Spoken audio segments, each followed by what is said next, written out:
하겠습니다. 우리 다 같이 예배로의 부름으로 시작하겠습니다. 일어나셔서 예배로의 부름 시작하겠습니다. 너희 권능 있는 자들아 영광과 능력을 여호와께 돌리고 돌릴지어다. 여호와께 그의 이름에 합당한 영광을 돌리며 거룩한 옷을 입고 여호와께 예배할지어다. 아멘. 영광송 찬송하겠습니다. 찬송가 20장 큰 영광 중에 계신 주 찬송하겠습니다. 큰 영광 중에 계신 주 나 찬송합니다.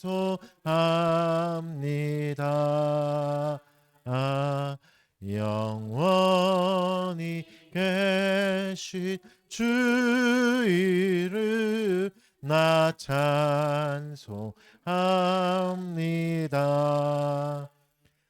한없이 크신 능력을 나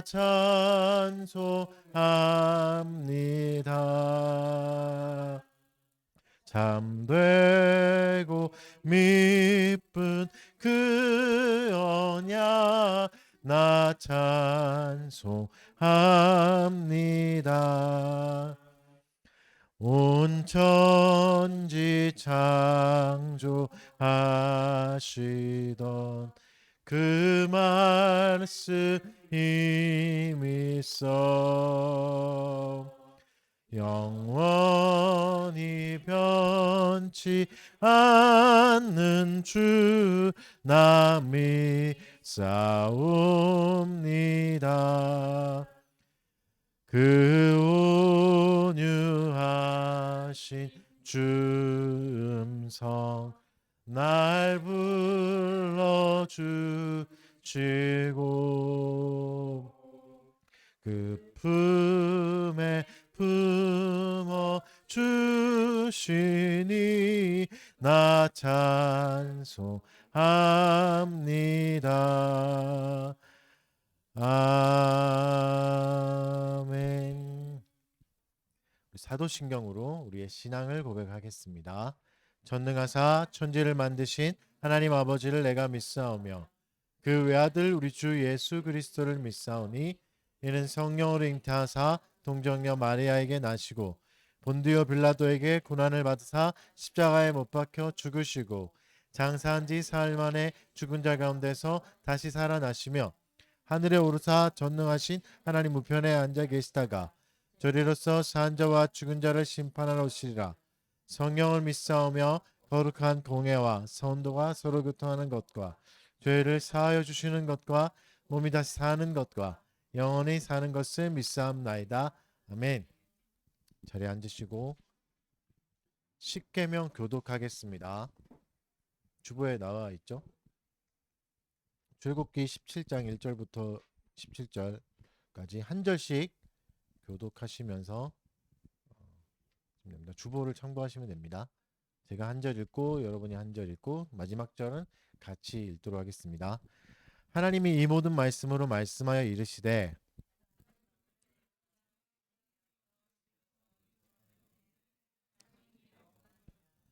너는 나 외에 다른 신들을 내게 두지 말라.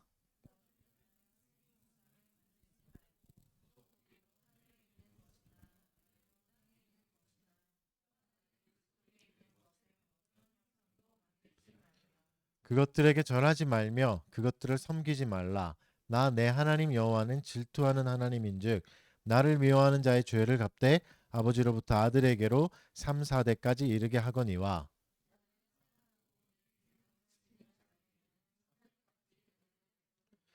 너는 내 하나님 여호와의 이름을 망령되게 부르지 말라. 여호와는 그의 이름을 망령되게 부르는 자를 죄 없다 하지 아니하리라. 엿새 동안은 힘써 내 모든 일을 행할 것이나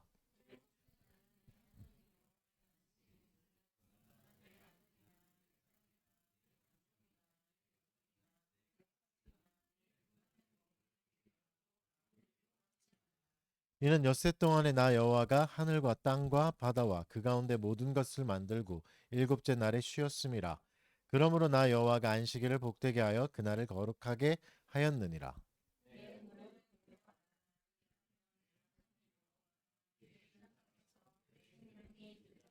살인하지 말라. 도둑질하지 말라. 같이 읽겠습니다. 내 이웃의 집을 탐내지 말라. 내 이웃의 아내나 그의 남종이나 그의 여종이나 그의 소나 그의 낙이나 물은 내 이웃의 소유를 탐내지 말라. 아멘. 이 시간에 죄의 공적인 고백 하도록 하겠습니다. 우리의 죄악됨을 돌아보고 주 앞에 겸손하게 뉘우치고 회개하는 시간 잠깐 갖도록 하겠습니다.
하나님께서 우리를 흑암의 권세에서 건져내사 그의 사랑의 아들의 나라로 옮기셨으니 그 아들 안에서 우리가 속량 곧 죄사함을 얻었도다. 아멘. 다 같이 자리에 일어나셔서 찬송하겠습니다. 시편 찬송가 144장 시편 73편 23절에서 28절로 말씀으로 찬양하겠습니다. 144장 시편 73편입니다.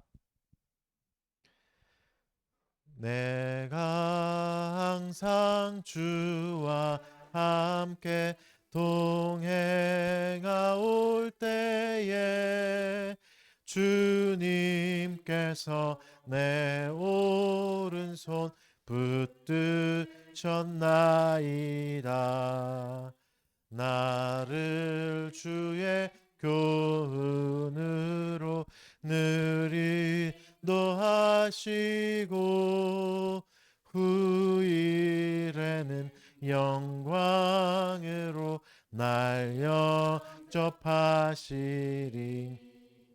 하늘에는 주님 외에 누가 있으리요. 땅에서도 주밖에는 사모할 자 없네. 내 육체와 내 마음 쇠잔할지라도 하나님은 내 마음의 반석이 되신다. 주를 멀리 하는 자는 대저망하리니 하나님을 떠난 자를 다 멸하셨도다. 하나님 가까이 함이 나에게 복이라. 내가 주의 모든 행사 전파하리이다. 아멘. 자리에 앉으시고 기도하겠습니다. 너희 중에 지혜가 부족한 자가 있거든 모든 사람에게 후하게 주시고 나무라지 않으시는 하나님께 구하여 지혜를 얻으라. 아멘. 날마다 놀라운 하나님의 자비와 은혜를 찬양합니다. 하나님은 온 우주의 창조주시며 우리의 삶의 모든 순간에 함께 하시고 우리를 다스리고 지키고 보존하십니다. 하나님의 선하신 뜻이 우리 삶에 온전히 이루어지는 것을 보며 우리는 기쁨과 감사함으로 찬양을 올려드립니다. 오늘도 우리를 이 자리로 불러주신 하나님의 은혜에 감사하며 주께로 나아갑니다. 자비로우신 아버지 하나님, 우리는 이 시간에 우리의 죄와 잘못들을 돌아봅니다. 우리는 자주 믿음에서 벗어나 자신의 길을 가려 했습니다. 하나님의 말씀보다 나의 욕망과 생각과 경험을 더 숭배하며 그것을 따라갔습니다. 또한 우리의 마음은 너무나 좁고 완악하여 이웃에 대한 사랑과 이해심이 부족하기도 했습니다. 이 모든 순간을 후회하며 회개합니다. 이제는 우리의 매일매일의 삶 속에서 하나님의 말씀과 계명을 기억하게 하여 주십시오. 삼위일체 하나님, 하나님의 사랑과 자비가 우리의 삶에 충만하길 원합니다. 우리가 불안과 염려, 시험과 유혹 속에서 완전하신 하나님의 진리 안에서 확신을 가질 수 있게 도와주시옵소서. 성령님, 우리의 마음을 감동시켜서 서로에 대한 사랑과 연민이 넘치게 하시고 우리가 매일매일 그리스도의 사랑 안에서 자비와 은혜를 체험하게 하여 주십시오. 주님, 우리 주의 몸된 교회가 세상에서 당신의 명령을 살아내며 그리스도의 사랑을 나타내는 거룩한 공동체가 되게 도와주십시오. 우리가 하나님의 말씀에 충실하게 하여 주시고 서로의 다름을 존중하며 사랑과 용서를 실천하는 증인이 되게 하여 주십시오. 은혜의 방편이 말씀과 기도와 성례를 진실하게 실행하는 교회들이 되게 하여 주십시오. 이 나라와 세계의 지도자들이 정의와 평화를 따르며 또 모든 사람이 공평하고 안전한 환경에서 살아갈 수 있도록 지혜를 부어 주시옵소서. 우리 모두가 평화를 위해 일하고 서로의 존엄성을 존중하는 사회가 되도록 이끌어 주시옵소서. 또 새해에는 약자들을 더 배려하고 살피고 돕는 나라들이 더 많아지게 하여 주시옵소서. 이 자리에 모인 달빛교회 교우들을 위해서 기도드립니다. 모두 안에 성령 하나님이 강하게 역사하시기를 기도합니다. 우리가 각자가 하나님의 사랑과 삶의 목적 안에서 잘 성장하게 해주시고 또 우리의 삶이 주의 영광을 반영하고 또 우리의 공동체가 서로를 섬기는 사랑의 공동체가 되게 하여 주옵소서. 또 새로운 길을 가야 하는 교우들을 붙들어 주셔서 불안과 두려움을 걷어내 주시고 매 순간 주님을 의지하는 사람이 되게 하여 주십시오. 여전히 우리 안에 남아있는 분노와 미움을 십자가에 함께 못 박을 수 있게 해주시고 그리스도의 사랑을 받아 누리게 하여 주십시오. 주께서 세우신 모든 가정이 그리스도와 교회의 관계를 잘 닮아가게 해주시고 좋은 열매를 많이 맺을 수 있게 하여 주십시오. 오늘도 달빛교회를 함께 달빛교회에서 방문하시는 모든 분들께 동일한 은혜가 임하게 해주시고 복음을 잘 누리는 시간이 되게 하여 주시옵소서. 말씀을 듣습니다. 우리가 듣게 될 말씀이 말씀 안에서 하나님의 진리를 발견하게 해주시고 그 진리가 우리의 삶을 변화시키는 동력이 되게 하여 주시옵소서. 설교를 통해 하나님을 더 알아가게 해주시고 또 이웃을 사랑하는 삶을 다짐하고 살아갈 수 있는 계기가 되게 하여 주십시오. 이 모든 말씀 우리를 구원하신 예수 그리스도의 이름으로 기도합니다. 아멘. 말씀 보겠습니다. 말씀 로마서 1장 26절에서 27절 말씀입니다.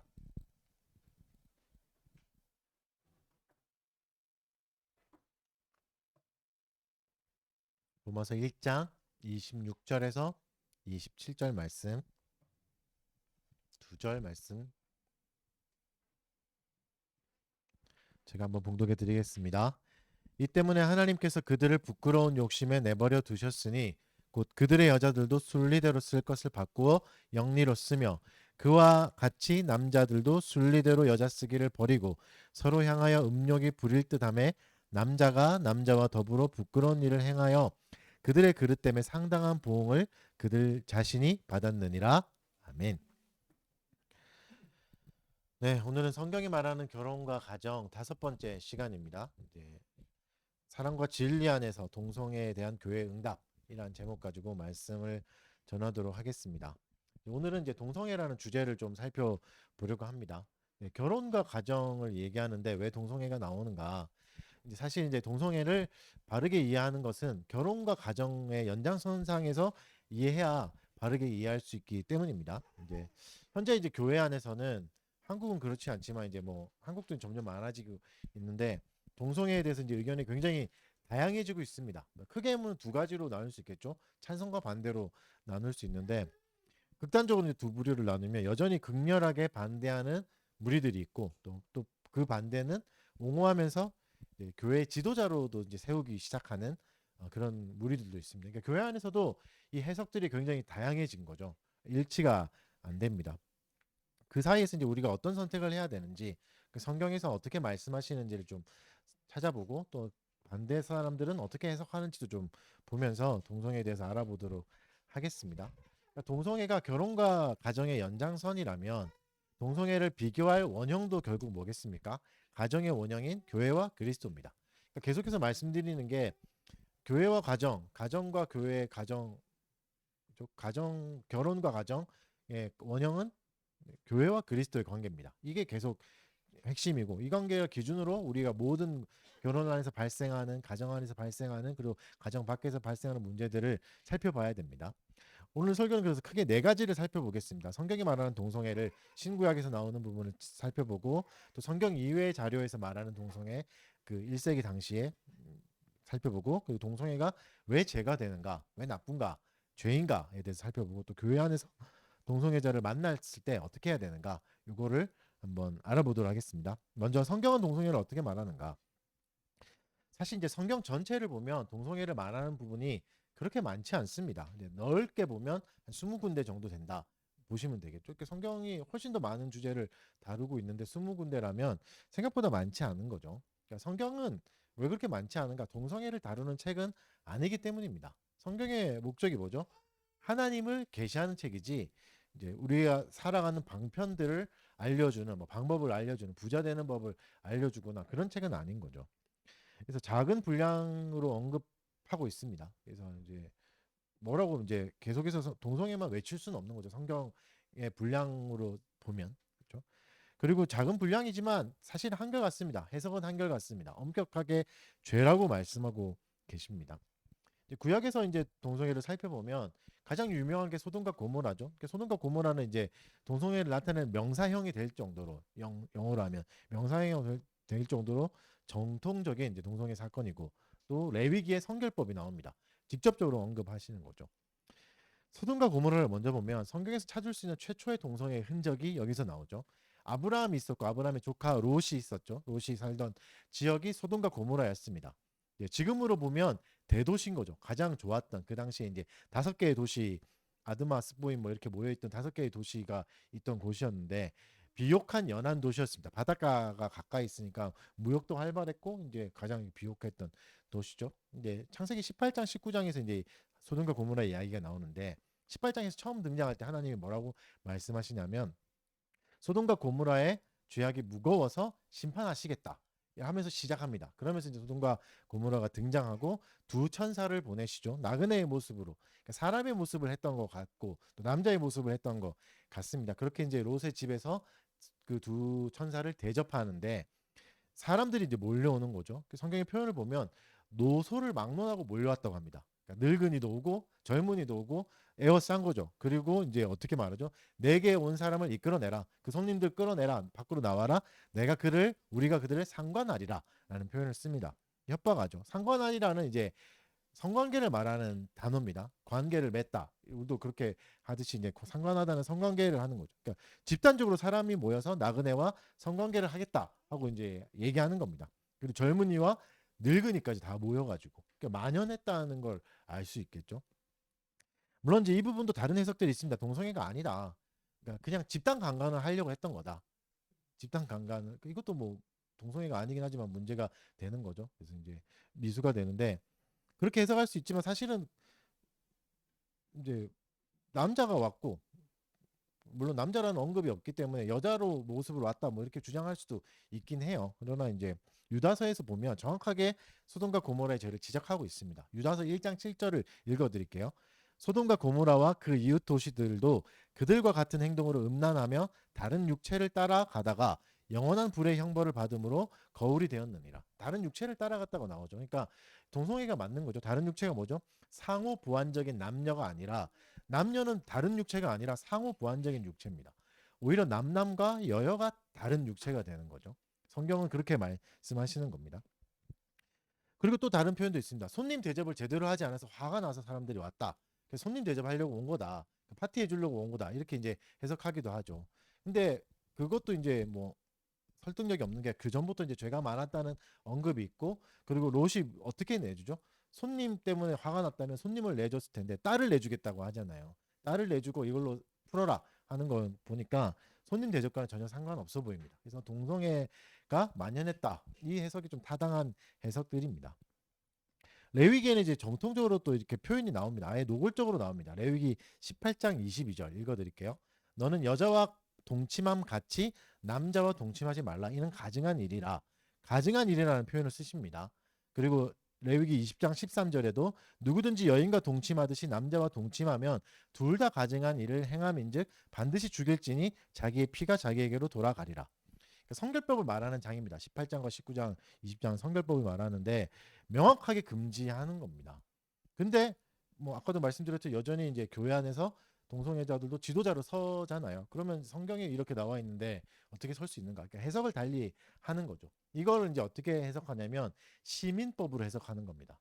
도덕법이 아니라 도덕법은 뭐죠? 십계명이어서 모두가 지켜야 되는 법, 시대를 막론하고 신자든 신자가 아니든 지켜야 되는 법이 도덕법이잖아요. 시민법은 뭐죠? 그 당시 시대 문화 안에서만 지켜야 했었던 게 시민법이죠. 시민법이라고 해석할 수 있는 거죠. 지금의 우리에게는 적용하기 어렵다 이렇게 해석하고 그 당시 사람들에게 가난한 민족들 뭐 그랬으니까 하는 말이다 이렇게 해석하기도 합니다. 그리고 또 이제 단어로 이제 해석하기도 하는데 가증한 일이다라는 단어가 가증한이라는 단어가 거의 우상 숭배할 때만 연결하는 단어다. 우상 숭배를 할 때 쓰는 단어다. 그러니까 이게 뭐냐면 우상 숭배할 때 이제 의식 중에 일부가 성관계가 거의 있었잖아요. 그 성관계 중에 이제 남색하고 여색하는 동성애를 행하는 성관계를 행하는 이제 가학적인 성행위를 하는 의식이 있었던 거죠.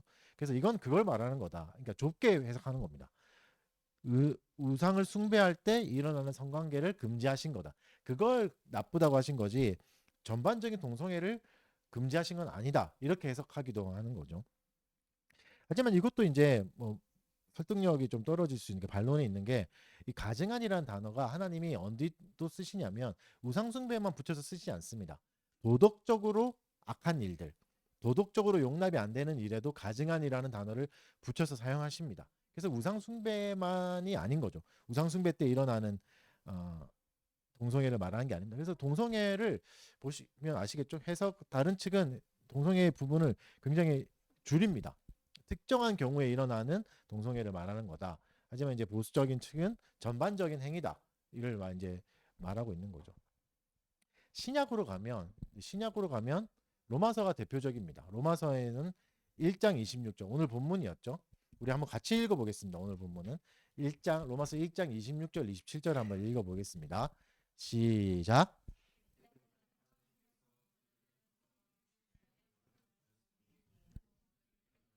순리대로 쓸 것을 바꾸어 영리로 쓰며 그와 같이 남자들도 순리대로 여자 쓰기를 버리고 서로 향하여 음욕이 부릴 듯하며 남자가 남자와 더불어 부끄러운 일을 행하여 그들의 그릇 때문에 상당한 보응을 그들 자신이 받았느니라.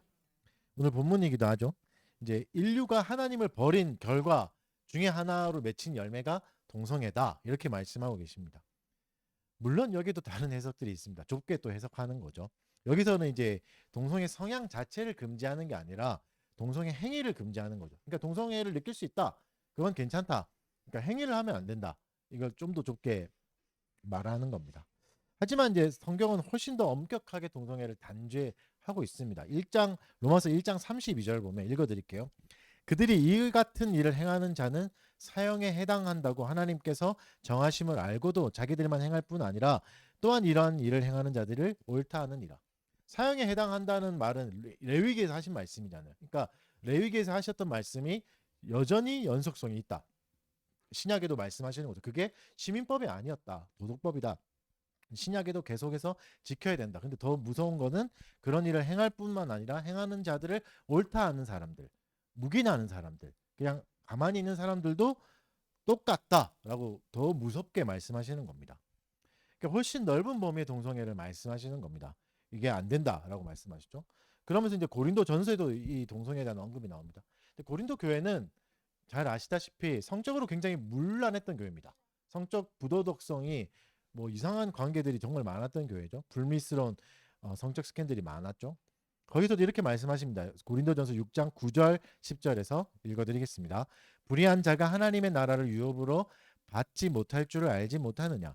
미혹을 받지 말라. 음행하는 자나 우상 숭배하는 자나 간음하는 자나 탐색하는 자나 남색하는 자나 도적이나 탐욕을 부리는 자나 술 취하는 자나 모욕하는 자나 속여 빼앗는 자들은 하나님의 나라를 유업으로 받지 못하리라. 무섭게 경고하시는 거죠. 탐색과 남색이 나옵니다. 이게 두 가지가 다 구체적인 동성애를 뜻하는 단어입니다. 탐색, 이제 말라코이라고 하는 단어는 부드럽다는 뜻인데 원뜻인데 이제 성적인 표현을 할 때 남색으로 탐색으로 이제 번역할 때는 자유행위를 말하기도 하고 여기서는 이제 구체적으로 남남과의 성관계에서 여자 역할을 하는 남자, 부드러운 남자가 있겠죠. 그런 사람을 하는 역할을 말합니다. 전문 용어로 이제 탑과 바텀이 있는데 바텀인가? 그렇겠죠. 그렇게 이제 표현하긴 합니다. 또 남색이라는 단어는 아르센 노코이테스라는 단어죠. 좀 더 이것도 좁게 해석하려고 합니다.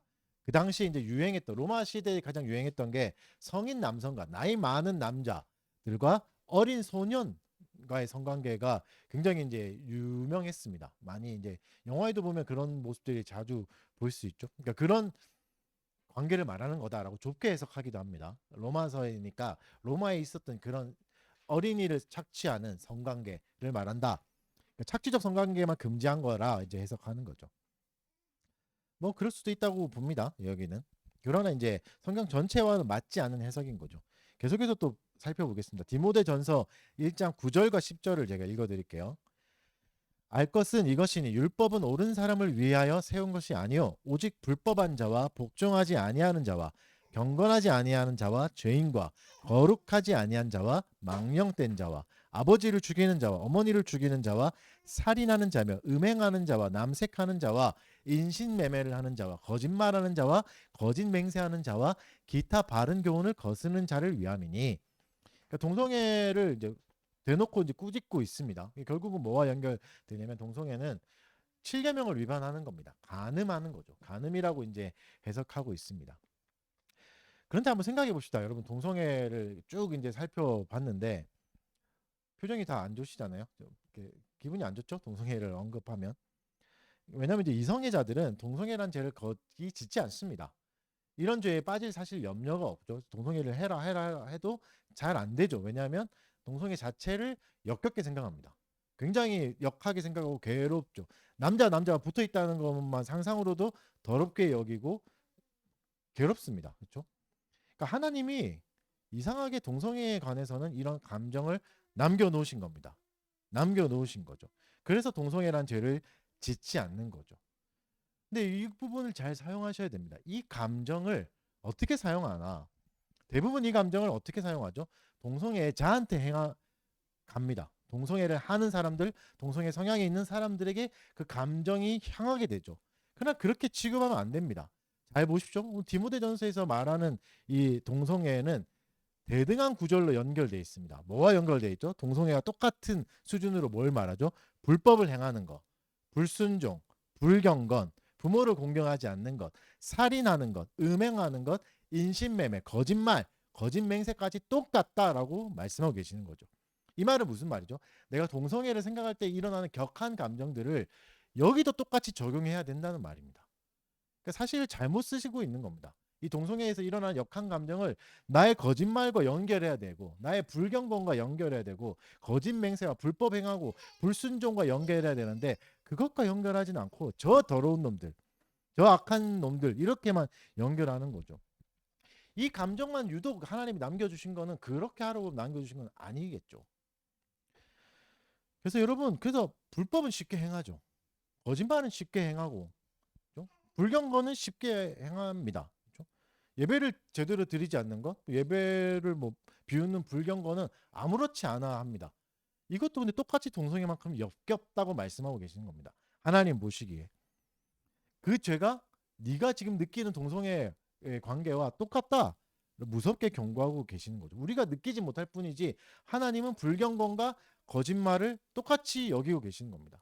동성애 더럽다고 하지만 엄마한테 오늘 학원 숙제 없어요 라고 거짓말하는 게 똑같은 죄라고. 들을 게 있는 자는 들으십시오.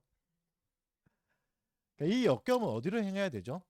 나의 죄악으로 향해야 됩니다. 나의 나머지 죄악이 이것과 똑같구나. 이 정도 느낌이구나. 그러니까 우리가 타락했기 때문에 나머지에는 제대로 감정이 일어나지 않는 겁니다.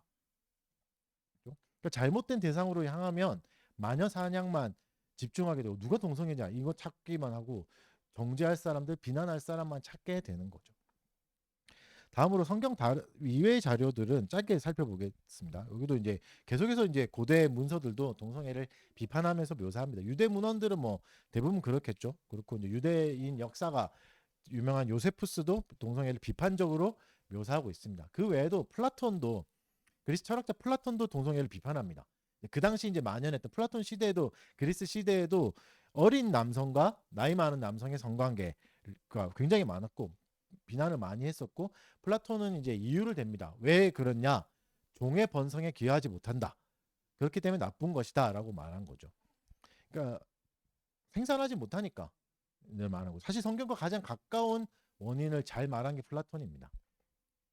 그리스에서도 이제 성관계들, 잘못된 성관계, 동성애 흔적들은 쉽게 찾아볼 수 있습니다. 여러분 잘 아시는 스파르타, 군사 국가였던 스파르타에서도 동성애는 좀 만연했죠. 이제 스파르타는 선배 군인이 후배 군인을 키우는 멘토링 시스템이 잘 돼 있어서 잘 키웠는데 그런 관계가 성적인 관계로 발전하는 것을 인정하고 용납했습니다. 왜냐하면 그렇게 되면 군대의 결속력을 다진다고 생각했기 때문에 내가 형을 위해서 목숨을 걸게 막 이렇게 하는 거죠. 죄송합니다. 이거 웃기게 말하면 안 되는데 이거. 로마법에도 하여튼 동성애를 비판하고 있습니다. 로마에는 동성애를 비판하는 법이 있었습니다. 법이 있었죠. 이제 시민 간의 동성애는 법규로 금지했습니다. 근데 허용했던 게 있는데 노예와 외국인의 관계들은 허용했습니다. 그래서 이제 동성애가 이제 만연했었죠. 그리고 동성애를 로마에서는 그리스의 질병이다. 왜냐면 그리스가 이걸로 굉장히 유명했기 때문에 그리스의 질병이 우리에게로 넘어왔다. 이런 이제 문헌들도 있습니다. 그러면 이렇게 이제 동성애를 살펴봤는데 오랜 역사를 가지고 있고 성경에서도 창세기부터 나오는 게 동성애인 거죠. 굉장히 큰 역사가 있고 현대에는 이제 좀 더 힘을 얻고 있고 좀 더 이제 달라졌죠. 대하는 것들이. 그러면 왜 동성애는 여전히 죄인가? 동성애가 왜 죄죠? 하나님의 목적을 반하기 때문입니다. 하나님의 목적이 뭡니까? 결혼의 목적이 뭐죠? 생육하고 번성하고 땅에 충만하고 땅을 다스리는 건데 동성애를 통해서는 이게 일어날 수가 없습니다. 그래서 죄라고 하는 거죠. 불순종이라는 거죠. 남녀 관계는 어떤 관계라고 그랬죠? 결혼 안에서도 상호 보완적인 관계입니다. 높고 낮음이 있는 게 아니라 상호 보완적인 서로가 서로를 필요하고 둘이가 있어야 하나님의 명령을 순종할 수 있는 그래야 완전하게 순종할 수 있는 개체가 되는 거죠. 하지만 동성애는 생육이 불가능합니다. 물론 여자 커플에서는 요즘에는 이제 의수를 사용해서 임신을 할 수 있죠. 그렇죠? 임신을 해서 이제 아이를 낳기도 하는데 또 남남 커플도 마찬가지죠. 입양 제도를 사용하기도 하고 대리모 제도를 사용하기도 해서 자녀를 양육하기도 합니다. 물론 이런 경우는 자녀를 양육하니까 훨씬 더 성경적 결혼에 가깝지 않냐 말할 수 있지만 결국 그 안에 뭐가 없냐면 가정 안에 남자와 여자가 없습니다. 남자와 여자의 역할이 없습니다. 하나님이 정해 주셨던 이거는 우리가 결혼할 때도 말했지만 크리스찬 가정에도 사실 없습니다. 그래서 문제가 되는 겁니다. 크리스찬들도 남자의 역할을 인정해주지 않고 남편의 역할을 인정해주지 않고 아내의 역할을 인정해주지 않는데 어떻게 동성애를 비판할 수 있겠습니까? 자기들도 남자의 역할, 여자의 역할을 제대로 보여주지 않으니까. 아무튼 그게 문제인 거죠. 그래서 가정 안에 아빠만 있거나 엄마만 있는 거죠. 그러면 성경에서 말하는 성의 역할들을 제대로 감당하지 못합니다. 절대 불가능합니다. 아무리 아이를 낳을 수 있다 해도. 다시 말씀드리면 결혼의 원형은 교회와 그리스도의 관계인 거죠. 교회와 그리스도의 관계. 이 관계를 온전히 보여줄 수 있는 거는 남자와 여자의 결합밖에 없습니다. 그 나머지로는 아무리 결합하고 아무리 친하다 해도 교회와 그리스도의 관계를 보여줄 수 없습니다. 그렇죠? 그리스도와 그리스도가 연합한 게 아니잖아요. 교회와 교회가 연합한 게 아니라 교회와 그리스도가 연합한 겁니다. 각가지 다른 개체가 하나가 되고 한 몸이 된 거기 때문에 각 다른 성이 필요한 거지 각각의 성으로는 표현할 수 없습니다. 그러니까 아무리 동성 결혼 안에서도 뭐 역할을 맞출 수 있겠죠. 네가 남자 역할 해라, 네가 여자 역할 해라 이렇게 할 수는 있겠으나 타고난 성이 있기 때문에 온전한 결혼은 불가능합니다. 그래서 요즘은 성을 스스로 정할 수 있는 시대라고는 하지만 성은 어떻게 정해야 되는가? 내가 남자인가 여자인가는 스스로 정할 수 없습니다. 타고난 생식기로 판단해야 됩니다. 이게 가장 큰 증거입니다. 물론 여러분 간성이라고 해서 두 가지 성을 다 가지고 태어나기도 합니다. 뭐 극히 일부지만 이럴 때는 이제 선택해야 되죠. 두 가지 성을 다 가지고 살 수는 없으니까 성기를 두 개 다 갖고 태어나는 경우가 있는 거죠. 심심치 않게 일어납니다. 적지는 않습니다. 생각보다. 그러나 이제 선택할 수 있죠. 그리고 이제 동성애를 가지고 있는 사람들이 가장 많이 하는 주장이 이렇게 주장할 수 있습니다. 나는 처음부터 이렇게 태어났다. 하나님이 날 이렇게 만드신 게 아닌가. 내가 남자인데 남자를 좋아하게 만드시고 내가 여자인데 여자에게 끌리게 만드신 게 아닌가라고 할 수 있죠. 물론 이 부분에서도 이제 다양한 연구가 있고 논문들이 많아요. 동성애가 선천적인가 후천적인가. 뭐 다양한 의견들이 있습니다. 근데 아직도 뭐 명확한 근거는 없습니다. 이론은 없습니다. 뭐 어릴 때 가정의 영향도 크다고 하는 뭐 이런 해석들도 꽤 많긴 합니다. 선천적이라고 이제 얘기하는 연구 논문들도 많아서 뭐가 맞다라고 이제 확답은 지을 수 없죠. 그래서 백보양보해서 선천적으로 타고난다고 해도 그 상태를 인정해 줄 수는 없습니다. 물론 동성애자들도 하나님이 만드신 존재가 맞죠. 여기서 뭐 세상에서 하나님이 안 만든 존재는 없지 않습니까? 그렇게 보면 모두가 다 하나님이 만든 존재는 맞습니다. 근데 그 사이에 중요한 일이 하나 빠졌습니다. 뭐가 빠졌죠? 소율이분들 19문이 뭐죠?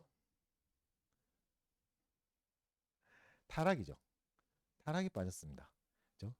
인류는 타락으로 인해서 모든 것이 망가졌습니다. 그래서 뭘 가지고 태어나죠? 잘못된 욕망을 가지고 태어납니다. 그래서 우리에게는 바른 욕망이 잘 일어나지 않습니다. 원래 하나님이 만드신 타락 전의 인간의 욕망은 모두 다 어디로 향해야 됩니까? 하나님에게로 향해야 됩니다. 그래서 일반 계시도 결국은 뭘 향한다고요? 하나님의 영광을 드러내는 목적이었지 나 잘 먹고 잘 사는 게 목적이 아니라고 했잖아요. 근데 타락 이후로 잘못된 욕망이 일어난 거죠. 용서라는 가치가 높고 귀하고 거룩하고 다 좋다고 말하지만 우리의 욕망은 어디로 가죠? 미움으로 갑니다. 형을 용서하기보다 동생을 용서하기보다 미워하는 게 훨씬 쉽죠. 그 욕망은 그렇게 가는 거죠. 정결함이 좋다는 건 다 알고 있지만 음란하고 짜릿함으로 흘러갑니다. 우리의 욕망이 거기에 반응한 거죠.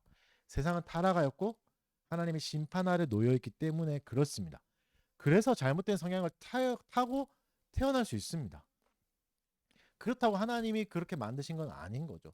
타락의 결과인 겁니다. 그래서 내 욕망대로 살아가서는 안 됩니다. 그건 심판이 있는 길일 뿐입니다. 또 그렇게 주장하기도 합니다. 동성애 커플이 이성애자들 커플보다 더 헌신적인데요. 더 진실하고 신실하고 더 사랑하고 애틋하고 왜냐하면 세상의 모든 반대를 안고 이 사람들은 살아가는 거니까 훨씬 더 절실하지 않겠습니까? 절절할 수 있죠. 그러나 그게 최고선은 아닙니다. 여러분 결혼의 관계 안에서 달달함, 신실함, 헌신은 물론 있어야 되고 맺혀야 되는 열매지만 그게 최고선은 아닙니다. 이성애자들도 결혼 속에서 어려움을 겪죠. 제대로 잘 결혼을 못하는 경우가 태반이죠. 그렇다고 해서 헌신적인 동성 커플이 더 낫다고 할 수는 없습니다. 왜냐하면 결혼의 원래 목표가 신실함과 헌신은 아니기 때문입니다. 결혼의 원래 목적은 뭐죠? 생육하고 번성하고 땅에 충만하고 그리스도와 교회의 관계를 땅에 드러내는 게 목표입니다. 이게 원 목표지 따뜻한 가정, 신실한 가정, 헌신적인 가정이 원래 목표는 아닙니다. 그럼 부수적인 열매지. 그걸 부정하는 게 아니라 그게 원래 목적은 목적은 아닌 거죠. 고린도전서 5장을 보면 계모와 부적절한 관계를 맺은 아들이 나옵니다. 굉장히 꾸짖죠. 계모하고 아들이니까.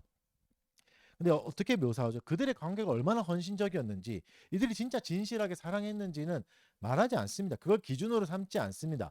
뭐가 기준이죠? 하나님의 언약이 기준이죠. 이게 맞는 관계인가? 하나님의 허락하신 관계인가가 기준인 거지. 그 자체가 잘못됐다고 꾸짖는 거지. 이들이 헌신적이었는가? 이들이 사랑했는가? 그게 아닌 거죠. 헌신적이었다고 그 관계를 인정할 수는 없습니다. 이 마찬가지 이런 것과 비슷한 겁니다.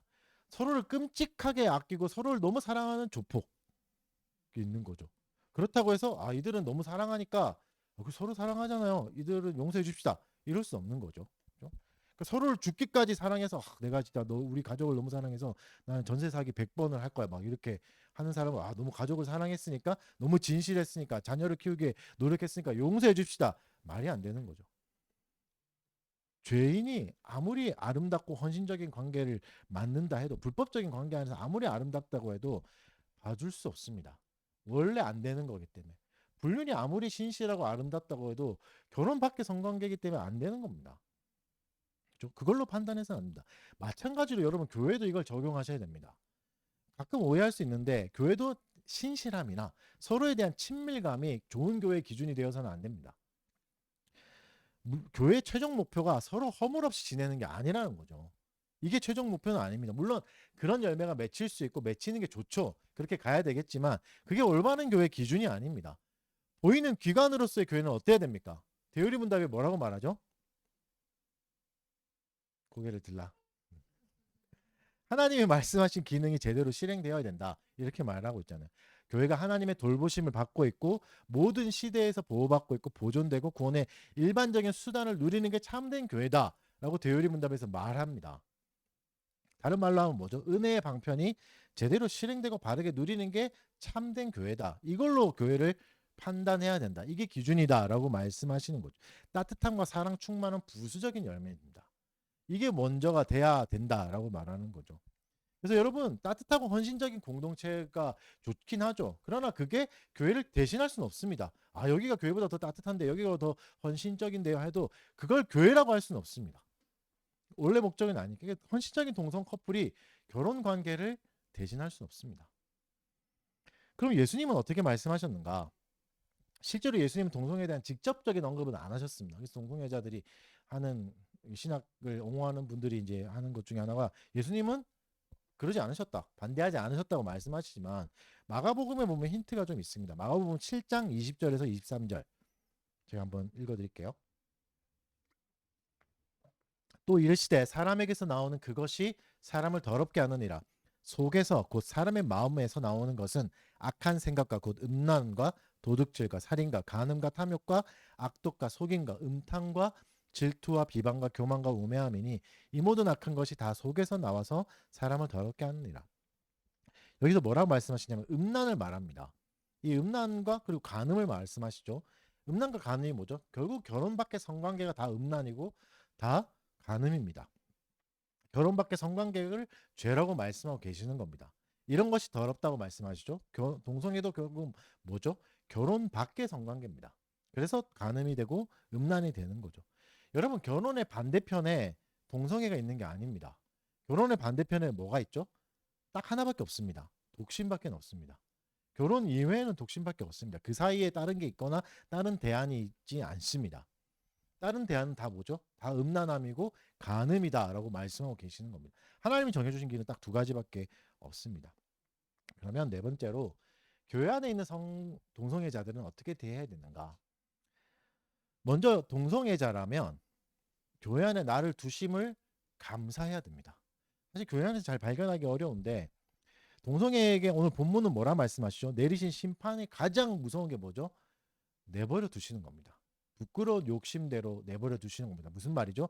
욕망대로 마음껏 살 수 있게 내버려 두시는 겁니다. 마음대로 살 수 있게 내버려 두시는 겁니다. 이게 가장 무서운 심판입니다. 나를 마음대로 두시는 거, 내 욕망대로 마음대로 할 수 있는 거. 이게 가장 큰 저주고 무서운 심판인 겁니다. 그래서 아무런 부끄러움도 못 느끼고 부딪힘을 느끼지 못합니다. 이게 심판인 거죠. 하지만 교회 안에 있었다면, 동성애 성향을 가진 사람이 교회 안에 있었다면 수많은 괴로움의 시간을 보냈을 것이고 힘든 어려운 시간을 보냈을 겁니다. 그랬다면 뭐죠? 하나님이 나를 버리지 않는다는 신호입니다. 이건 좋은 신호입니다. 괴롭고 힘든 시간이 있었고 누구도 말할 수 없고 누구도 이해할 수 없는 괴로움이 있었겠지만 좋은 신호입니다. 하나님이 나를 버리지 않으셨다는 신호인 겁니다. 그럼 뭐죠? 하나님이 나를 버리지 않으셨다면 나중에라도 버리지 않으십니다. 하나님은 한 번 택하신 자를 중간에 포기하지 않으시니까 끝까지 데려가신다는 말입니다. 그러니 안심해야 됩니다. 그리고 동성애자들도 자신의 정체성을 좀 바르게 이해했으면 좋겠습니다. 가장 큰 문제점은 성적인 성향을 나의 전부라고 보는 겁니다. 이게 마치 나의 모든 정체성이라고 보는 거죠. 그래서 섣부르게 나를 뭐 게이나 나를 레즈비언이다라고 명명하지 않았으면 좋겠습니다. 게이나 레즈비언이라고 자기를 말하는 순간 그 사람을 또 바라보는 순간 마치 그 사람 그게 전부로만 보이거든요. 그걸로만 판단하게 되는 거죠. 하지만 여러분 동성애 성향을 가지고 있다고 해서 이 표현 이게 나의 전부를 대변하진 않습니다. 그렇죠? 이걸 너무 크게 보게 되는 거죠. 그래서 다른 표현을 썼으면 좋겠습니다. 게이나 레즈비언이라는 표현보다 SSA라는 표현을 쓰면 좋을 것 같아요. 이 영어식 표현인데 Same Sex Attraction이죠. 한글로 말하면 동성 간 끌림을 느끼는 정도. 이 정도로 보셨으면 좋겠습니다. 왜냐하면 이렇게 명명하는 순간 마치 나를 그 운명으로 살아가야 될 정도로 나를 가둬버리기도 하거든요. 나는 게이로 살아야 돼. 나는 레즈비언으로 살아야 돼. 그게 아닙니다. 끌림을 느끼는 정도인 거죠. SSA 정도인 거죠. 왜냐하면 우리는 타락한 존재이기 때문에 누구나 그런 끌림을 느낄 수 있습니다. 잘못된 것에 끌릴 수 있는 거죠. 결혼밖에 성관계에 끌리기도 하잖아요. 모두가 다. 그렇죠? 그런 끌림을 가질 수 있죠. 근데 예수님을 잘 생각해 보십시오. 예수님이 자신의 제자 시몬에게 부르시면서 뭐라고 말씀하셨죠? 너는 이제 베드로다. 내가 너를 베드로라 할 거다라고 말씀해 주시죠. 네가 교회의 반석이 돼서 너를 통해서 네가 교회를 세울 거라고 말씀해 주시죠. 시몬을 시몬이라는 정체성으로 끝내지 않으셨습니다. 하나님의 새로운 정체성을 다시 주시는 거죠. 그래서 여러분, 나이가 성적인 정체성이 나의 인생의 끝이 아닙니다. 지금의 끌림을 느끼고 있는 게 나의 전부가 아닌 거죠. 그러니까 내 성적인 성향에 모든 존재를 걸지 않았으면 좋겠습니다. 그게 전부가 아닙니다. 그게 대단한 게 아닌 거죠. 성적인 지향은 아주 작은 부분일 뿐입니다. 그보다 더 높고 거룩하고 큰 능력 있는 부르심이 있습니다.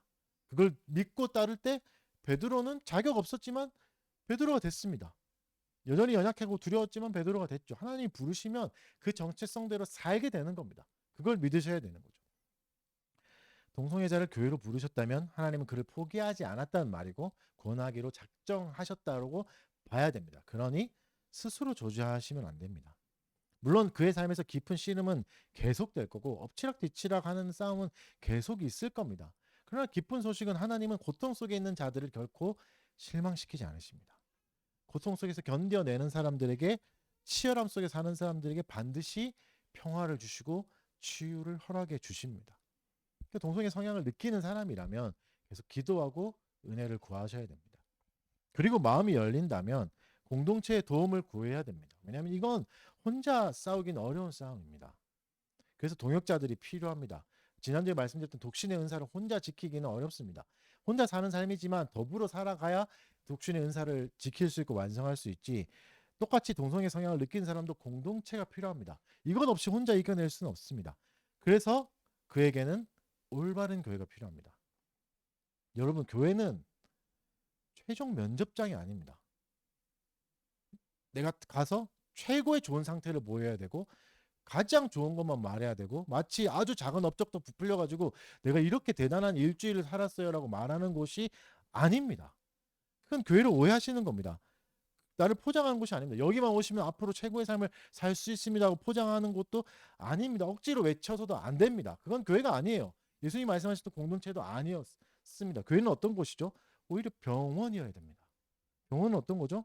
의사를 찾아온 불치병 환자들이 모여있는 곳과 같아야 됩니다. 자기의 약점과 아픔을 감추지 않고 그리스도께 드러내는 곳이어야 합니다. 이게 좋은 교회인 거죠. 그래서 때로는 교회는 큰 슬픔에 잠길 수 있습니다. 또 교회는 해결 안 되는 어려움 때문에 한숨만 쉬고 어둡게 있다가 갈 수도 있습니다. 그러나 그게 옳은 겁니다. 그게 훨씬 선하고 좋은 겁니다. 예수님 제자들 보십시오. 맨날 뭐 걱정했죠? 오늘은 뭐 먹을까 걱정했잖아요. 하루를 살 돈도 없이 살았어요. 그러나 가장 귀한 공동체였고 교회의 모범이 되었지 않습니까? 교회는 그래야 됩니다. 우리의 연약함을 인정하고 주께 은혜를 구해야 바른 길로 갈 수 있기 때문입니다. 교회는 그런 곳입니다. 우리의 상처를 드러내고 힘들었다, 괴로웠다고 말할 수 있는 곳이고 다시 도움을 구하고 아픔을 드러내야 되는 곳입니다. 그것을 그리스도께로 나가는 도구로 사용하는 곳이죠.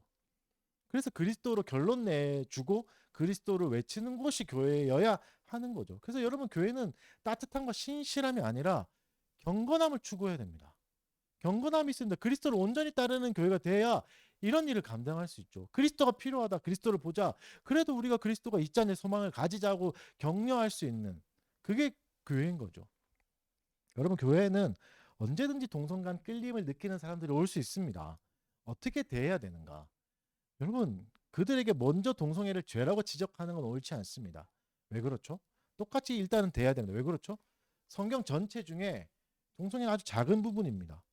그러면 성경을 먼저 말해야지 아주 작은 부분만 구석에 있는 부분만 먼저 말한다고 해서 그것을 잘하는 게 아닌 거죠. 뭘부터 전해야 되죠? 복음을 전해야죠. 복음을 듣게 해줘야죠. 구원을 전해줘야죠. 그리스도를 전해줘야 됩니다. 동성애가 죄라는 부분부터 말하면 성경을 오해할 수 있습니다. 아주 작은 영역의 정결법부터 먼저 말해버리면 전체적인 걸 오해합니다.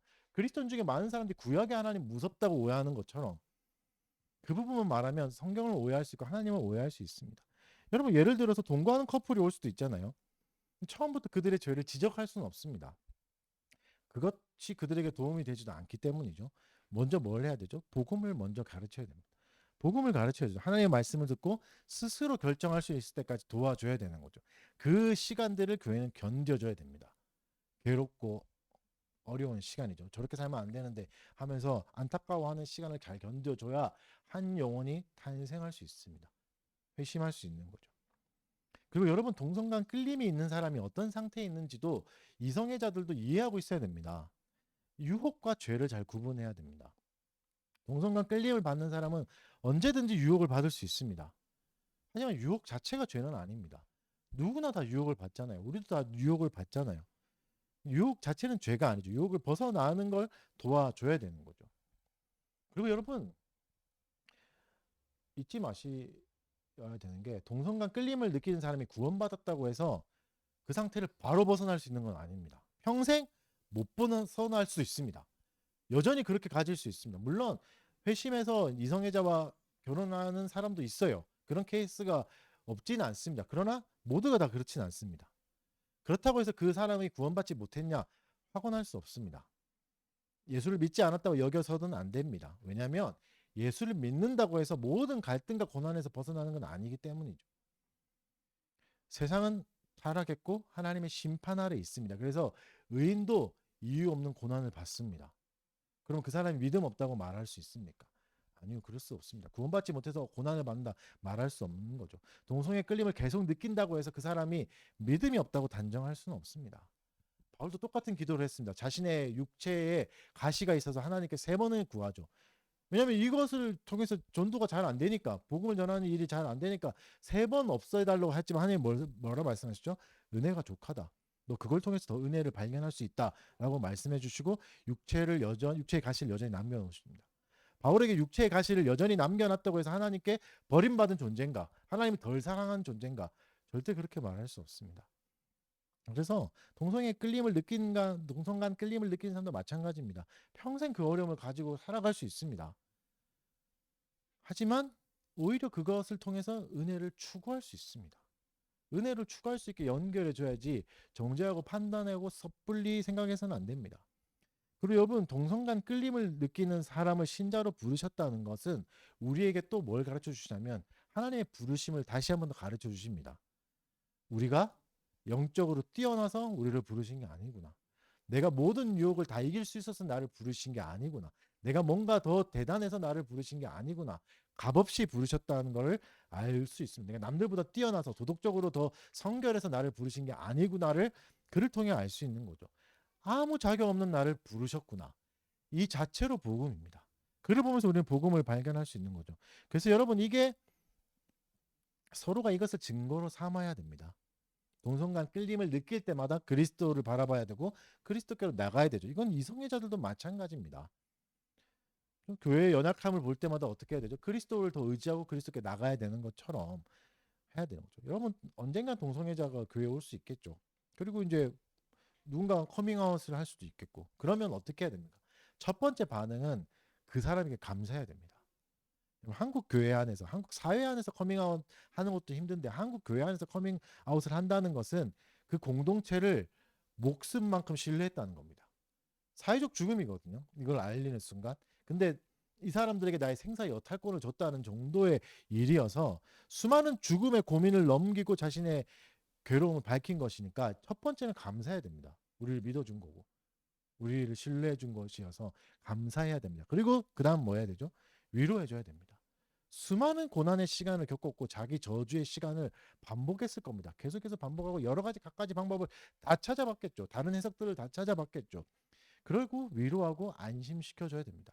우리 모두를 그리스도께서 부르셨다고 말해줘야 되고 그에게도 복음을 계속 전해줘야 됩니다. 적절한 지원도 해줘야 되고 조언도 해줘야 됩니다. 유혹을 이길 수 있도록 도와줘야 되는 거죠. 시험에 빠지지 않도록 서로 도와줘야 됩니다. 서로가 독신자를 도와줘야 되는 것처럼. 그게 첫 번째 반응이고 그리스도가 모든 죄인에게 똑같이 하셨던 방법입니다. 태도입니다.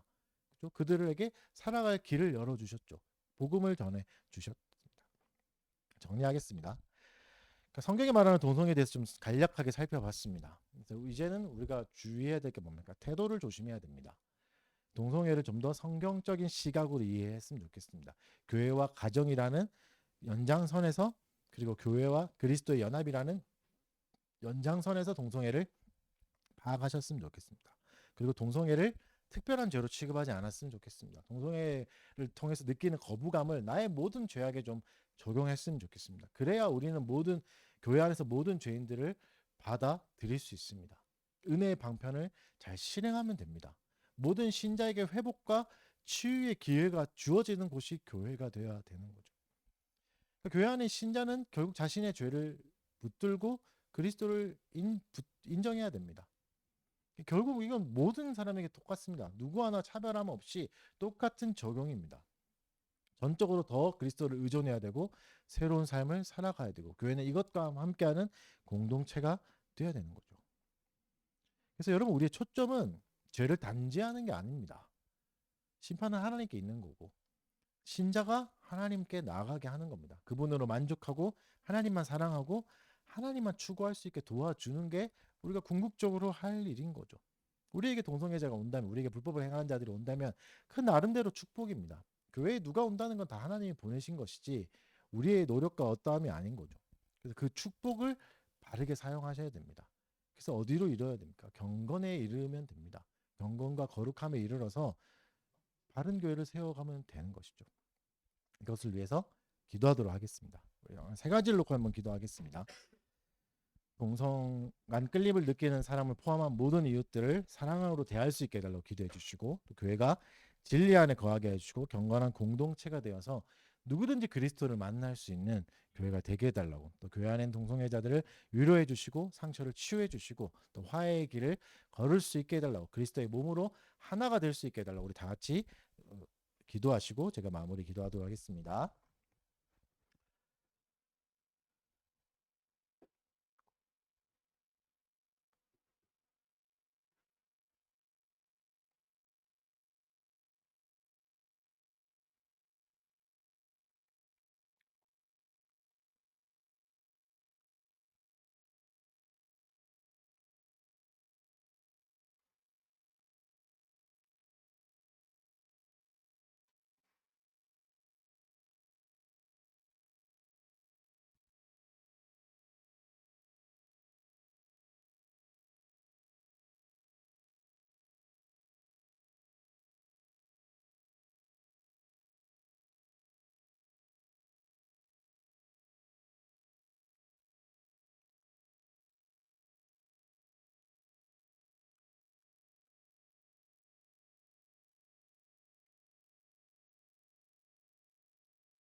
사랑하는 주님, 교회와 그리스도가 원형이 된 결혼과 가정을 공부하게 해주셔서 감사합니다.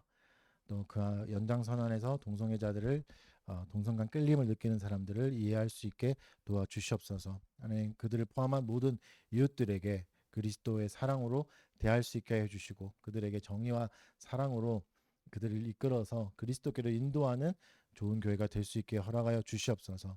달빛교회가 진리 안에서 경건을 추구하게 해 주시옵고, 누구든지 이곳에서 그리스도를 만나고 은혜의 복음을 듣고 은혜의 방편을 잘 누릴 수 있는 교회로 우리가 함께 세워 나갈 수 있게 하여 주시옵소서.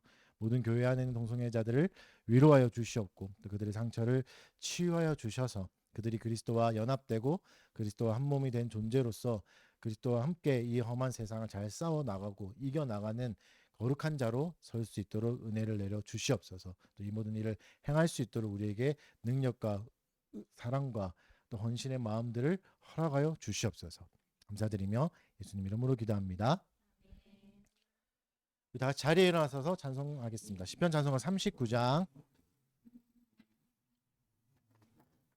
시편 19편 7절에서 14절 말씀. 39장 시편 19편 7절에서 14절 말씀 찬양하겠습니다. 주의 율법 완전하여 날 소성케 하고 그의 증거 확실하여 지혜롭게 하네. 주의 교훈 정직하여 맘 기쁘게 하고 그의 계명 순결하여 내 눈을 밝히네. 주를 경외하는 도는 정하고 정하다. 정금보다 더 귀하여 꿀보다 달도다. 주의 종이 말씀으로 경계를 받으며 종이 이를 지킴으로 상이 크니이다. 내 속에 숨은 허물을 깨닫게 하소서. 주의 종이 보범죄를 짓지 못하도록 내 말과 마음의 묵상 주 여호와 앞에 연락되기 원합니다. 내 반석 주님께. 아멘. 헌금을 위해서 잠깐 기도하겠습니다. 사랑하는 주님 감사합니다. 우리의 헌신과 또 희생을 담아 감사를 담아 하나님께 헌금을 드립니다. 또 이 헌금이 하나님의 나라를 위해 잘 쓰이게 하여 주시고 주의 건강한 교회를 세우는데 지혜롭게 사용할 수 있게 하여 주시옵소서. 또 이 물질로 인하여서 우리 교회가 더욱더 그리스도의 사랑이 커지게 하여 주시고 깊어가게 하여 주시고 어둠 속에 있는 사람들을 빛으로 인도하는 도구로 잘 사용할 수 있게 하여 주시옵소서. 헌금한 모든 일의 수고와 노고에 위로가 임하게 하여 주시옵고 더 크고 좋은 것으로 그들에게 갚아 주시옵소서. 또 경제적 어려움으로 헌금을 내지 못한 교우들도 위로하여 주시옵고 그들에게 더 큰 위로와 하나님의 사랑이 가득하도록 은혜를 내려 주시옵소서. 우리를 구원하신 예수의 이름으로 기도드립니다. 아멘. 강복 선언으로 예배 마치도록 하겠습니다. 주 예수 그리스도의 은혜와 하나님의 사랑과 성령의 교통하심이 너희 무리와 함께 있을지어다. 아멘. 네, 자리에 앉으셔도 됩니다.